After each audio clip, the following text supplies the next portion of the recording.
What's up, YouTube? This is Too Raw for TV, and I want to talk about a story that's not so breaking, even though I have breaking in the title.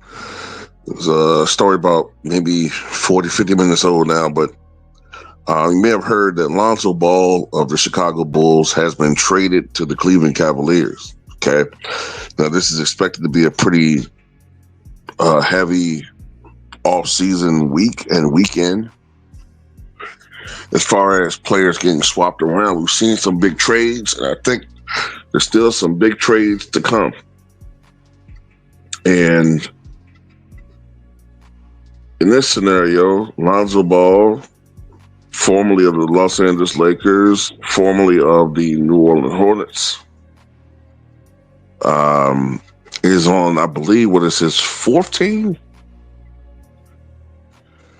And Isaac Okoro has been traded from the Cavaliers to the Chicago Bulls. Now, with Lonzo Ball, you kind of saw this coming. Not necessarily him being traded to the Cavs, but you kind of saw his days with the Bulls coming to a close. Chicago, ever since, what year was it? Was it January 2023 or 22? I can't remember what year it was when things were going so great for Chicago. Lonzo was playing great basketball, being a floor general. His defense was on point. He was even hitting the three ball, but then he got hurt. And that was pretty much it. But ever since the trade that sent Josh Giddey to Chicago, Josh Giddey has emerged as a star in Chicago, damn near.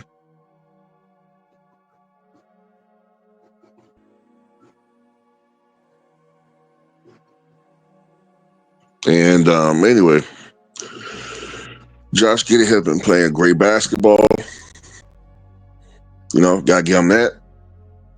And you kind of just could see the writing on the wall that there really was no room for Lonzo Ball in Chicago. Now, I do believe that Lonzo helps the Cavaliers if he can stay healthy in a couple of ways. Number one, he gives them something that they desperately need, which was another ball handler. I'm going to tell you something. As good as Ty Jerome can be against certain teams, against the Pacers, he did nothing. Nothing. You may remember some of the videos in which I talked about those games that I often mentioned how poorly Ty Jerome was playing. Ty Jerome was hot garbage, man. He's not a great one-on-one player, not a great ball handler. Also, you know, in addition to being a good ball handler, Lonzo Ball is a good defender. Okay, now, Lonzo has never been a great scorer. He's not his brother LaMelo, obviously.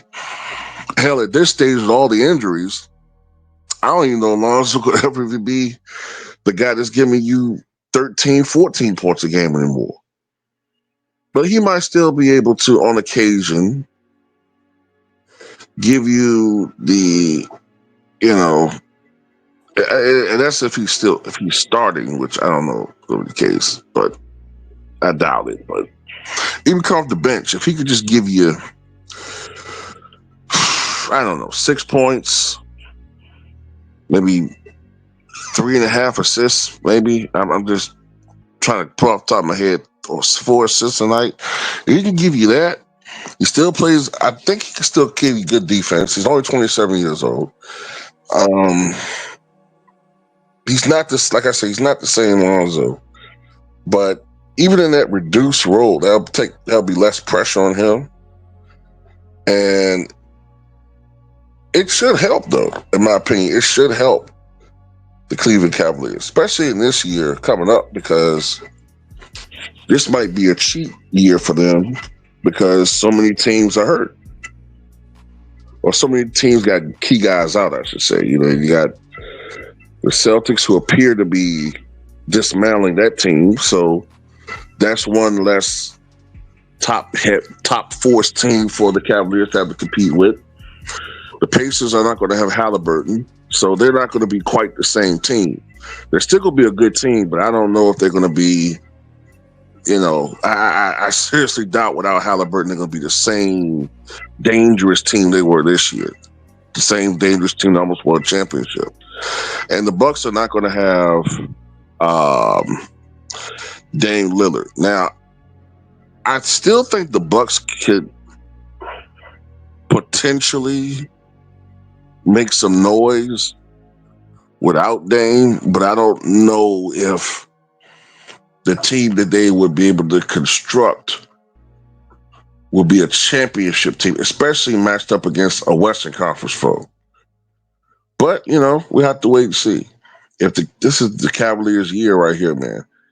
With all of the injuries afflicting so many teams in the East, the Cavaliers should be in a position to dominate in the Western Conference.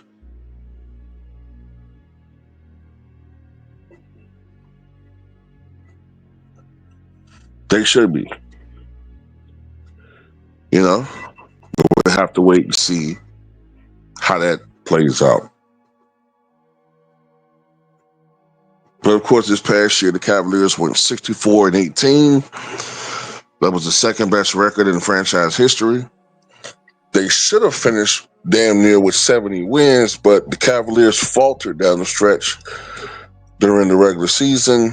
And, you know, I tried to ignore that.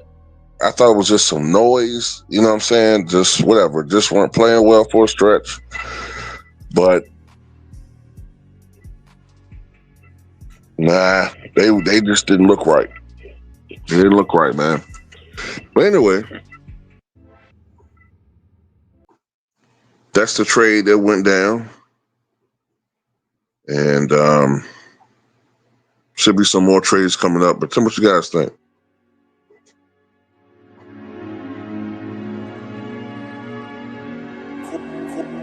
Real.